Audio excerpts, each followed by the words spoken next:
All right, on to lesson 7 now. This is one of the most fun lessons in the course. This is what everybody loves, you know, as far as karate classes. You start karate classes and you learn that first unarmed defense against a knife. You know, everybody loves that stuff. So anyways, slasher lesson 7. The goal is to introduce knife awareness, the concept of blading, the modified X block, principles of unarmed versus armed threat, and a customizable unarmed concepts to combat a knife-wielding threat, so that we will have a chance to dictate the action and take control of the threat's ability to continue an attack. Alright, so let's see. When a situation arises where we are facing an attacker who is armed with a knife while we have no weapon, there will be no time to think about how will be the best way to deal with the situation. Instead, we must have an instantaneous response that is able to get the would-be attacker on the defense immediately. Although it is counterintuitive, we have to move forward immediately. Again, if you're in the military, you understand when you walk into a near ambush, you know, you have to attack the ambush. In a far ambush, you have, you know, you can look for cover and you can run away like a little bitch, right? I've been there and done that. But when you have a near ambush, you have to train yourself to immediately attack the ambush. You have to fight through the kill zone to find safety. That's all there is to it. You're just too close to run away. You're just going to stay in the kill zone longer than if you run at the ambush. And you don't want to go to the flanks because they usually have some little booby traps out there to take you out that way. Plus they might have some guys sitting out there to pick you off that way if they've laid a really nice ambush. So anyways, same thing with a knife. You know, what do you got to do? You've got to stop the knife, okay? And the best way to do that is to stop the thing that keeps poking the knife at you, okay? Same thing with the ambush. How's the best way to stop the ambush? To get on top of the guys who are performing the ambush. So yes, it's very counterintuitive, but if you want to survive, that's what you have to do. But one thing you absolutely positively can't do is you can't continue to step back, and hope that you're just going to continue to block this guy's knife. Hang on. Broward Sheriff is out there.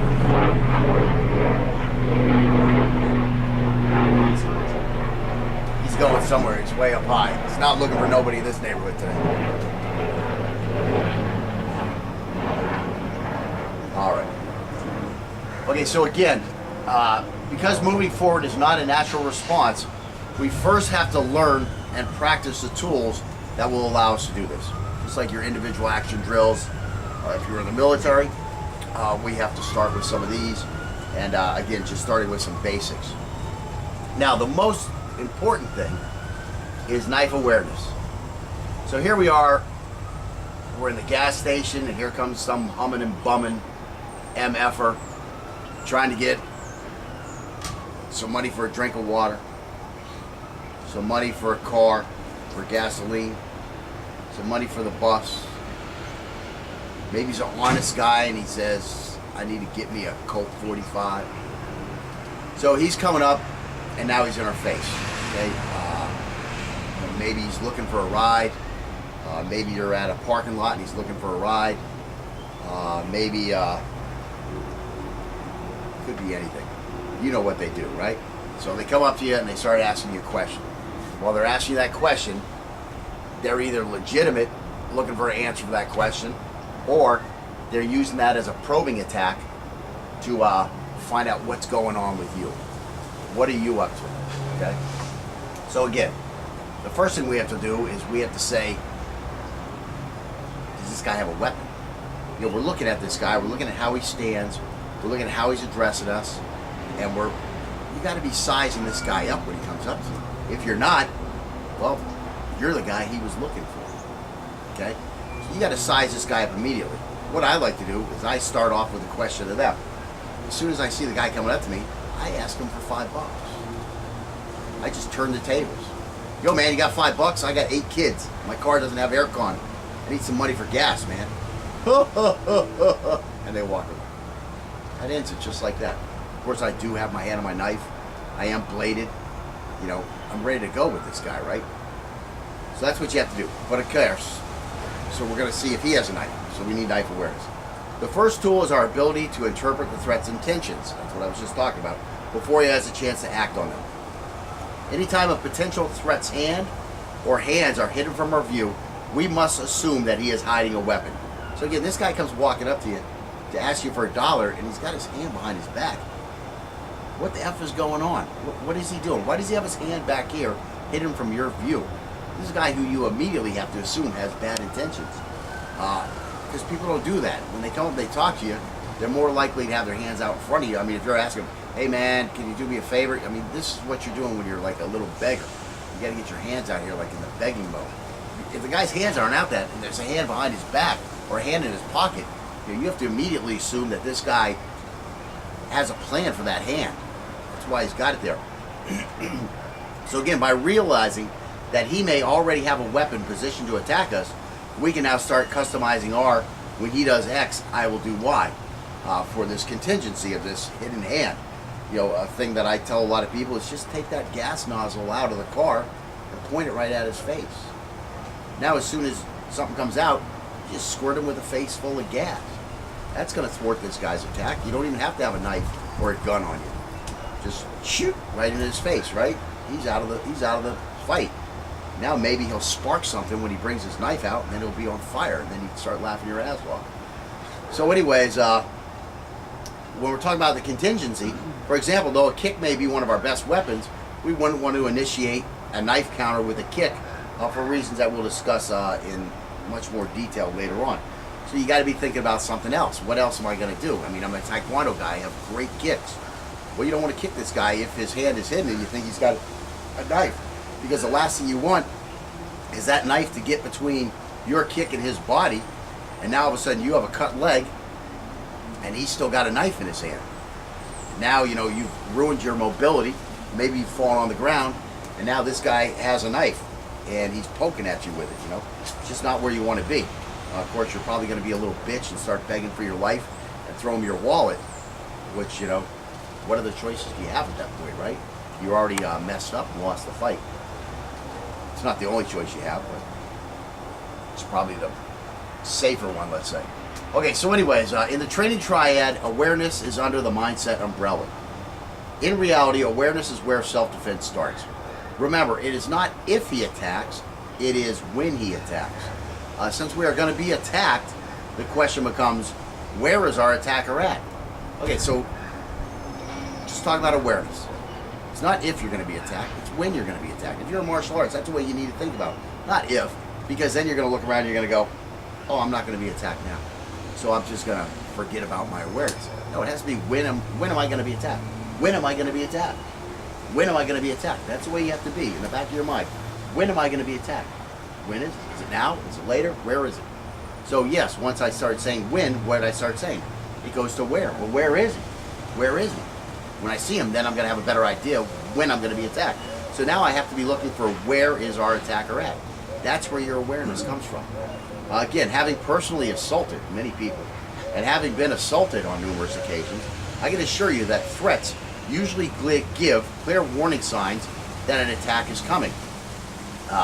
Threats look around quickly to identify any other threats, to see who's around that can get him in trouble, to see who's around that could back you up when he starts pounding your head in.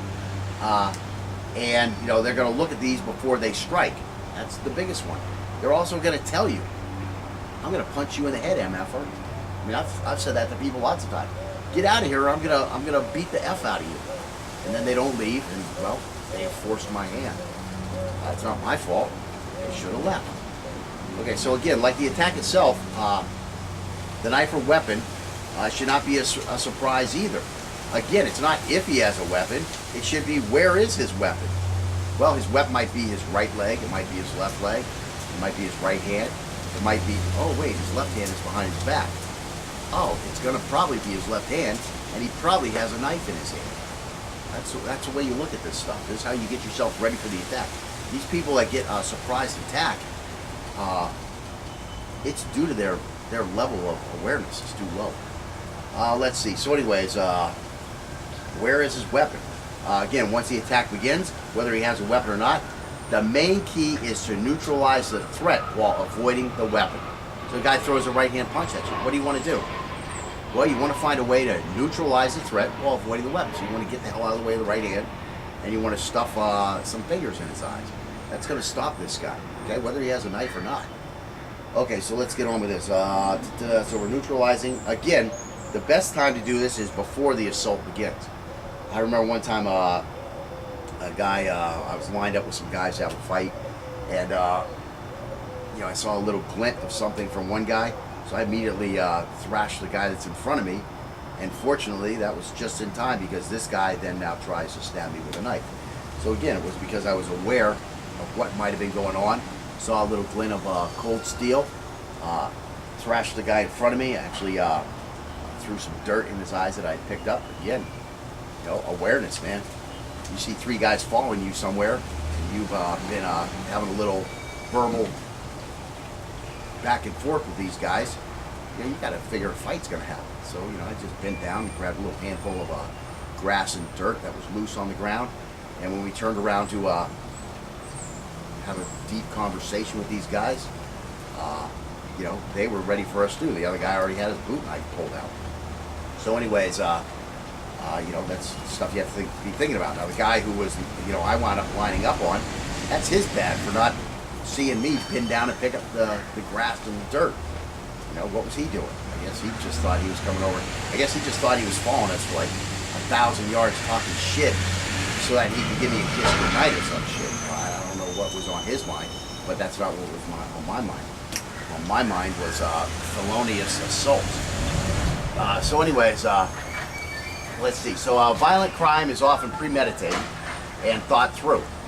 It takes a lack of awareness on our part to allow the threat an opportunity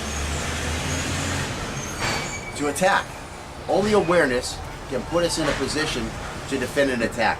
Whether it's a prison-style attack or a sophisticated harness attack, it's all about being aware of the situation and dealing with it. Okay, so again, I'm giving you some ideas on that, It's not if you're going to be attacked, it's when are you going to be attacked. So if it's when are you going to be attacked, you have to look for where and who's going to attack you.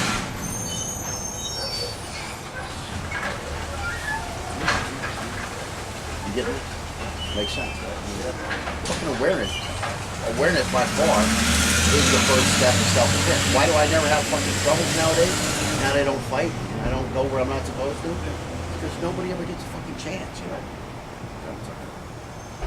So anyways, awareness is your first line of self-defense. If you've been going to a karate instructor for a day, a month, a year, 7 years, and your instructor has not talked to you about awareness, he's a fucking idiot, okay? You need to dump this guy, okay? You need to find somebody who will actually teach you self-defense. And again, it starts at awareness. I was just saying to Scott, because the trash was going by, I stopped for a little second here. But I was saying, back when I was young and getting drunk and going to places where, I probably shouldn't have been going, I used to have altercations all the time. Now I'm a little older, I have kids, so, I don't go where I'm not supposed to go, and I don't get drunk. So, guess what? I don't ever have a chance to do anything. Why? Because my awareness is so high that who's ever going to have a chance to come fucking ambush me? It ain't never going to happen. It's just never going to happen. I have to walk to my car late at night, and it's kind of far away from the area where I work, and there are muggings out in these areas on a regular basis, okay? Assaults on a regular basis, and I'm usually heading to my car by myself, at 3 a.m. let's say. Zero dark 30. So anyways, nobody ever comes fucks with me. I see people out there. I see, people sitting here looking at people. I see people over here looking at people. I see people walking around over here looking at people. But when they see me, they see a guy who has his head up on a swivel, looking back and forth. When I get to my car, I take my backpack off. I have it ready. I have my keys ready before I get to my car. And, I set my bag down I actually have a truck on the end of the bed towards the cabin. I look around, and then I put my keys in and I open. these guys have to be thinking, what a dick. This guy is not going to let me rob him. That's just the way it is. Of course, I always have a knife in my bag also. And once I get my car, I have a gun, because I can't carry my gun into work. So, I get that set up. So when I go to the gas station, I'm ready when I'm at the gas station. One time I wasn't ready. I think I told that story earlier, where the dude came up as I was kidding up and almost shit his pants. So, he had bad intentions. So anyways, awareness. Awareness is where it starts. If your instructor isn't talking about awareness, he's a jerk off who doesn't know it. I don't care how high a don he is. I don't care what guru or whatever he has before his name. If he hasn't talked to you about awareness in a lot of detail, something you got to keep reminding the fucking idiots as it evaporates. He's a piss poor instructor. That's all I have to say. I don't care how many trophies he has. I don't care how many articles he's been in with black belt. If he's not teaching you awareness as the first level of self-defense, he's an idiot. Okay, so bladed position. Okay, so one of the things we want to talk about is a bladed position. We've talked about this a little bit, but anytime we are interacting with someone where we are not at comfort with, so again, we're not in our green zone, we need to establish a non-aggressive defensive posture that will allow us to easily transition into our, if he does X, I will do Y action phase. So again, what do we like to do? When we're in our fighting stance, we like to lead with our left foot. Well, the bladed position, we're going to lead slightly with the leg we prefer to lead with while fighting. For most righties, this will mean that our left foot must be slightly in front of the right foot, and our hips should be facing slightly to our right, rather than being perpendicular to our line of sight as we address the person in front of us. Again, bladed position. I think it's also called like the LAPD interview position, I think they call it, because they're famous for instructing other law enforcement agencies. Again, our knees should be slightly bent, and the heel of our rearward foot should be raised slightly. Our hands should be held open with our palms facing in front of our chest, slightly under our field of vision, and we should be talking with our hands, and we want to look defensive and passive. Okay, so let me give you a quick. Okay, so again, so you have a left and right view a little bit back and a forward view. Again, I'm a righty, so if on my fighting stance, I want this left leg forward, this is all I really have to do. This is it right here. So this guy comes up to me, he's humming and bumming. Hey man, what's up? Put these hands out in front of you, that's all you gotta do. Now all of my weapons are still on line for an attack. Got this one here, got this one here, this one here, this one here. So I've still got all these forward. I'm just talking to this guy, kind of like with my hands up like stop, stay back. Same thing we're gonna do our empty hand course. So I'm here like this. So again, bladed position, give this guy this hand. If he does anything, I see him reaching where he doesn't want to, boom, this can go right out into his face immediately. And I've got everything covered. That's where I'm going to start from. So he thinks I'm just like, stop, I'm a pussy. But really, this is a fighting stance. This is all I got to do to turn it into a full fighting stance. That's it. So here we are here. This is in between him and me. I move these hands around and talking. Hey man, what's going on? I got the gas nozzle. Just put the gas nozzle there. Hey man, what's going on? Yeah, he's going to put him on the defensive. So that's our bladed position. It's that simple.